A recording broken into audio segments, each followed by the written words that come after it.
अजित पवारांनी काही केलं पण वैचारिक भूमिका सोडली नाही. तिकडे गेले असतील ते, पण फुले शाहू आंबेडकर ही भूमिका कधीच सोडली नाही. जात धर्माच्या पलीकडे दादांच्या हातामध्ये कधी गंडे दोरे बघितले का?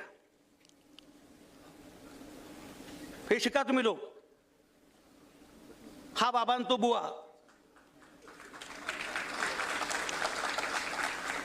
कर्मकांड, धार्मिक, हिंदुत्व, अमोक. त्याला विचारलं धर्माचं काय? म्हणे संजय राव, राजकारण हा माझा धर्म आहे आणि विकास हे माझं कर्म आहे. हे मर्म आपल्याला कळायला पाहिजे. अजित पवारांचे आपण सगळेच चाहते आहोत, मित्र आहोत, कार्यकर्ते आहोत.